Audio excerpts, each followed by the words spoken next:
Well, it's freezing cold here in Cambridge, Ontario. Well, actually it's not too bad, but I'm sitting in front of a Mac dealer because I decided to take some action about the truck before I'm heading to with this heavy load to Texas. And loading took all day yesterday. Because this machine, like the guy who showed up, there was a mechanic, right? The mechanic who showed up, he was a truck mechanic, so he knew nothing about the crane operation. And so this thing it kept shutting off every 15-20 seconds, so and so that's how I was moving, you know, like 3-5 meters at a time. And then of course the battery would be dead because you started so often. But then the guy had the generator. And you know, he would boost me, and I had to do it like 5-6 times. At one point, one tire went off the trailer, we backed off, you know. But this thing is so huge, and look at the tire size, it's like nothing because the trailer is so low. It's like and I had to use these, like after a while we just figured, you know, it was just impossible to load this thing properly. It started snowing yesterday like crazy. As you see, there's snow everywhere here.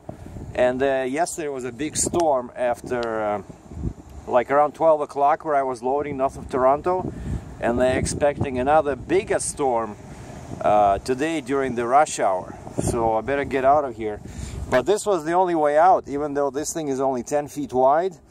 But we had to use the outrigger boards because it was snowing, the deck became slippery, this thing was moving, and just to be on the safe side we put these, and they worked. And then the guy left, and he says, "You okay?" I said, "Yeah." Oh, and actually the biggest help that mechanic supplied was guiding me on the trailer. Even though this thing, you know, you have to add the throttle to climb, and then it starts going. Like, I'm telling you, it was very difficult. Like, the truck part is fine, but it's just this stupid thing keeps cutting off power. And I put a bunch of chains on it. The only thing is this, it has only 2 eyes in the front and the same 2 eyes in the back. And so that's what I did.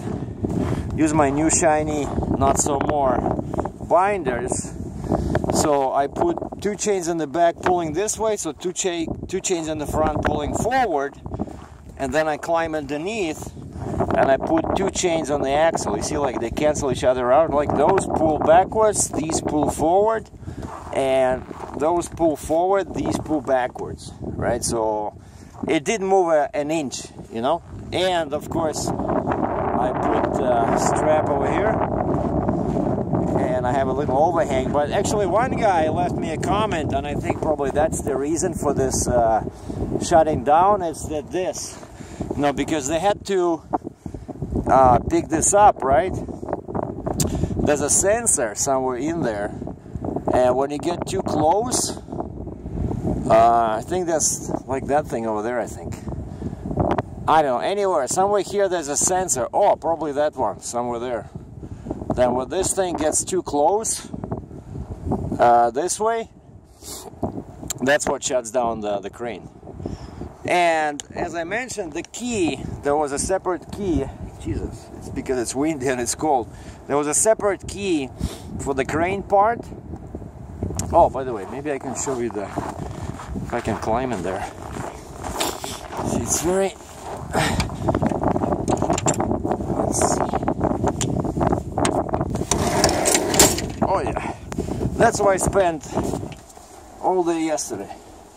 But this thing is so old, you know. But that's this. Right, that's what the people were talking about, this pad. And yeah, I found the key, except that it doesn't work, you know, because I read the manual, I found manuals, and it says that when you turn it like this way, it disables that block alert, like on the cable, and this way it should be disabling everything, all the, you know, all the warnings and alarms. But it didn't do anything. I even asked the mechanic, I said, "Can you open this panel and just hot wire the cable here just so that the machine thinks that the key is in this position. He opened this panel. Behind this key was 8 wires. And the guy says, I have no idea which ones I have to cross, you know.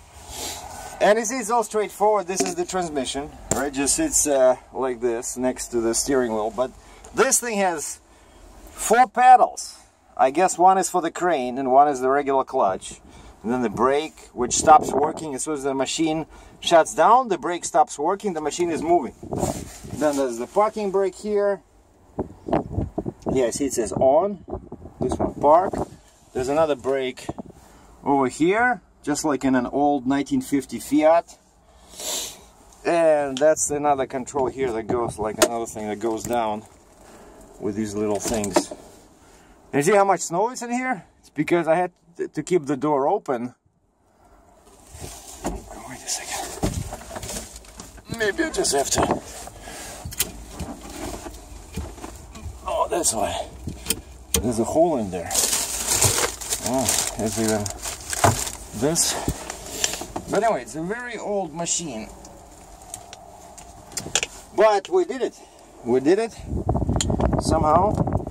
Not in a very professional way, because I was just shutting it down. I mean, restarting. And the battery is over there. And that's we opened this, and the guy hooked his generator. And that's the master switch. It has to be like this for the machine to work. And you know, that's what it is. Very big, ugly crane, pretty heavy, so about 67,000 pounds. And that's the counterweight over there. Huge tires, 23.5 R22.5 Michelin. And so I'm all ready to get out of this darn cold and get my shorts, my beach sandals, and drive around in a t-shirt. So that was a quick update. Oh, and the one more news, that I got an email and a call from Dell. My new Dell XPS 15 with a super high resolution screen and a dedicated video card is shipped. It was built somewhere in US, not China. So it's now in the mail. I have a tracking number, but of course I'll be in Texas when this thing arrives here. So for now I'm just making do with the tablet and the smartphone.